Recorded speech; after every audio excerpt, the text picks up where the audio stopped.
UP में मुस्लिम कायस्थ को पिछड़ी जाति में शामिल किए जाने का मामला अब धीरे धीरे सियासी रंग पकड़ने लगा है। बरेली से भाजपा विधायक अरुण सक्सेना द्वारा उठाए गए इस मुद्दे को लेकर कई राजनीतिक दल अब खुलकर सामने आने लगे हैं। सोनभद्र में भाजपा से सदर विधायक भूपेश चौबे ने न सिर्फ अरुण कुमार सक्सेना का समर्थन किया है, बल्कि इस मुद्दे को विधानसभा से लेकर संसद तक लड़ने की बात भी कही है। भाजपा विधायक का कहना है कि धर्म के आधार पर किसी को लाभ दिया जाना अनुचित है और वे न सिर्फ इसका विरोध करते हैं बल्कि विधानसभा में इस मामले को उठाएंगे। भारतीय जनता पार्टी का स्पष्ट मानना और संवैधानिक मूल धाराओं का पूरा सम्मान करती है भाजपा। उसमें कहीं से भी धार्मिक आधार पर आरक्षण का कोई प्राविधान भी नहीं है। ये बात कहाँ से आई है और ये गलत है। और जहाँ तक रही आरक्षण की बात, तो कायस्थ समाज शुरू से ही राष्ट्रभक्त, देशभक्त और सामाजिक निर्माण में एक बड़ा योगदान रहा है। और अगर आरक्षण की बात है तो सभी कायस्थों को आरक्षण दिए जाने की बात होनी चाहिए।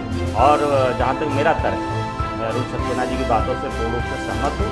और जहाँ तक जरूरत है तो सब लोग मिल करके हम लोग सदन में भी इस विषय को उठाएंगे। देखिए, एक तो पहले ही बात हुई कि संविधान में कहीं भी धार्मिक आधार पर आरक्षण की बात है, वो भी मुस्लिम कायस्थ जैसे शब्द प्रयोग हो, एकदम अनुचित है। और इस की जांच की बात, वो शब्द हटाए जाने की बात मैं मांग करूंगा। और अभी माननीय मुख्यमंत्री जी से मिल करके अभी जब सदन चलेगा तो इस सदन तक भी बात उठेगी और यह एकदम अनुचित है। और आरक्षण की जहाँ तक बात है, तो आरक्षण अगर देना है तो आरक्षण कायस्थों को दिया जाए। उसमें एक बड़ा समुदाय ऐसा जो आरक्षण के लिए इंतजार कर रहा है, उसकी ज़रूरत भी है।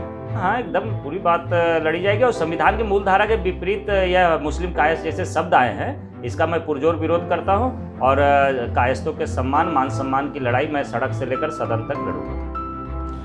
वहीं कायस्थ महासभा की एकता व मजबूती को देखते हुए भी अपना दल भी इस मुद्दे के साथ होने की बात कही है।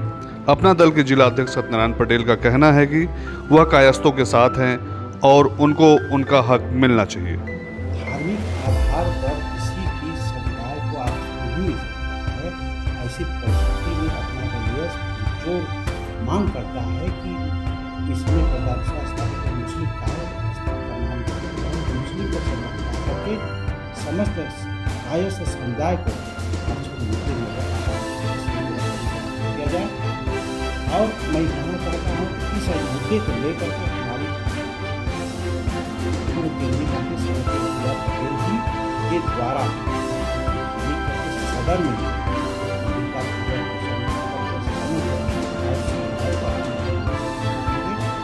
जबकि सपा के पूर्व विधायक अविनाश कुशवाहा ने कहा है कि कायस्थ बुद्धिजीवी वर्ग है और इसी को देखते हुए उनकी पार्टी ने न सिर्फ कायस्थों का सम्मान किया है बल्कि प्रधानमंत्री के संसदीय क्षेत्र से कायस्थ वर्ग से आने वाले आशुतोष सिन्हा को टिकट देकर जिताने का काम भी किया है। अभी आपने देखा स्नातक एमएलसी में कायस्थ समाज से आते हैं आशुतोष सिन्हा जी, उनको टिकट भी दिया गया। समाजवादी पार्टी ने जिताने का काम भी जनता ने किया। हम क्या कायस्थ समुदाय क्या आपको मानते हैं कि कायस्थ समुदाय समाजवादी पार्टी की सपोर्ट कर रही है?